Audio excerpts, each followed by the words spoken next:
Hello friends, welcome you in my YouTube channel English Grammar Point. Dear friends, today video we will discuss present indefinite tense, which is very important for upcoming exam as UP-TET, CTET, TGT.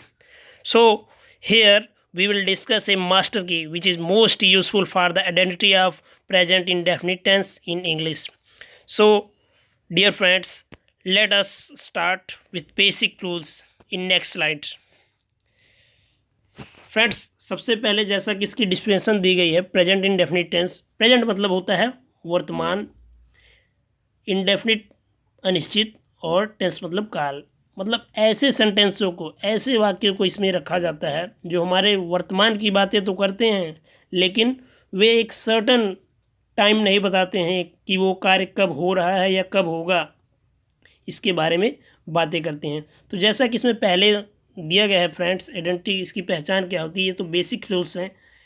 इनके हिंदी वाक्यों के अंत में ता है, ती है, ते है आदि शब्द दिए रहते हैं। तो ये हमारा प्रेजेंट इंडेफिनिट टेंस होता है। दूसरा, जब हम बात करते हैं इसके पॉजिटिव सेंटेंस की, सकारात्मक वाक्यों की दोस्तों की, इनका स्ट्रक्चर कैसे होता है, तो इसके रूल्स हैं basic. I, we, you, they, plural subjects के साथ हम वर्ब की फर्स्ट फॉर्म लगाते हैं। तो दोस्तों, जहाँ हमारे वर्ब की फर्स्ट फॉर्म का प्रयोग किया गया होता है वो हमारा प्रेजेंट इंडेफिनिट टेंस होता है। और अगर हम इसमें सिंगुलर सब्जेक्ट की बात करते हैं तो ही, सी, इट और सिंगुलर सब्जेक्ट के साथ वर्ब की फर्स्ट फॉर्म में वर्ब में यस अथवा ईएस लगाते हैं।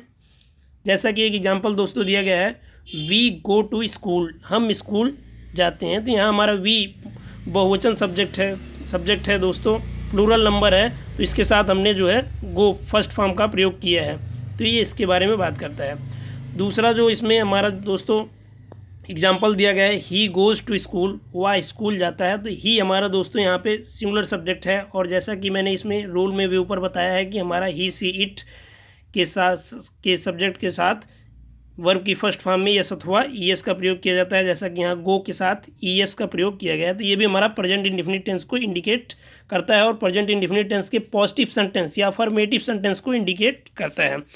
तो इसी सीरीज़ में आगे देखते हैं दोस्तों इसके दूसरे टाइप के बारे में। जैसा कि दिया गया इसमें निगेटिव सेंटेंस। निगेटिव मतलब होता है ना, निषेधात्मक वाक्य या नकारात्मक वाक्य, इसमें ना के बारे में बात की गई होती है। तो दोस्तों, वहाँ हमने देखा था कि पिछले स्लाइड में वहाँ हम वर्ब की फर्स्ट फॉर्म अथवा वर्ब की फर्स्ट फॉर्म यस अथवा यस का प्रयोग करते हैं, और यहाँ उससे तुरंत थोड़ा सा बदला हुआ रूप है। जैसा कि इसमें दिया गया है, आई, वी, यू देता है प्लूरल सब्जेक्ट, बहुवचन कर्ता के साथ हम हेल्पिंग वर्ब, ये हमारे दोस्तों हेल्पिंग वर्ब होती है, डू नॉट का प्रयोग करते हैं और इसके साथ वर्ब का फर्स्ट फॉर्म प्रयोग कर देते हैं। और इसमें जो दूसरा दिया गया है, जो हमारा एक वचन कर्ता के साथ ही, सी, इट अथवा सिंगुलर सब्जेक्ट के साथ एक वचन कर्ता के साथ हेल्पिंग वर्ब डज नॉट का प्रयोग करते हैं दोस्तों, और वर्ब की फर्स्ट फॉर्म का प्रयोग किया जाता है। अर्थात इसमें हमारा वर्ब की फर्स्ट फॉर्म में यस अथवा यस का प्रयोग हम नहीं करते हैं। तो जैसा कि दोस्तों इसमें हम पहला एग्जाम्पल देखते हैं, वी डू नॉट, उसके बाद हमने वर्ब की फर्स्ट फॉर्म का प्रयोग किया है, गो टू स्कूल का प्रयोग किया है। इसी तरह सिंगुलर में नीचे दिया गया है दोस्तों ही, उसके बाद यहाँ पे ही सिंगुलर है तो इसके साथ helping verb singular does not का प्रयोग किया गया है, और वर्ब की फर्स्ट फॉर्म गो का प्रयोग करते हुए गो टू स्कूल हो गया है, he does not go to school. तो ये भी हमारा दोस्तों प्रेजेंट इंडेफिनिट टेंस के निगेटिव सेंटेंस को डिफाइन कर रहा है, इंडिकेट कर रहा है।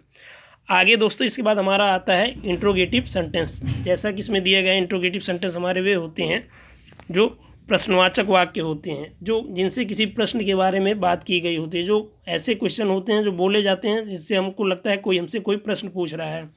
तो इसकी सबसे बड़ी पहचान होती है दोस्तों, इसमें हम इस हेल्पिंग वर्ब डू या डस को वाक्य के प्रारंभ में रखते हैं, और उसके साथ फिर हम अगर डू है लगाया है, अगर हमारा सब्जेक्ट जो है आई, वी, यू दे तथा प्लूरल नंबर है, प्लूरल सब्जेक्ट है, तो हम हेल्पिंग वर्ब डू का प्रयोग करेंगे और वर्ब की फर्स्ट फॉर्म का प्रयोग करते हैं। और अगर हमारा सब्जेक्ट ही, सी, इट या सिंगुलर सब्जेक्ट है तो उसके साथ हम डज का प्रयोग करते हैं, और उसके साथ फिर वर्ब की फर्स्ट फॉर्म का प्रयोग करते हुए अंत में दोनों के हम प्रश्नवाचक चिन्ह का प्रयोग करते हैं, जैसा कि दिया गया है। तो आइए दोस्तों एक एग्जाम्पल देखते हैं। जैसा कि इसमें दिया गया है, वी हमारा जो है ये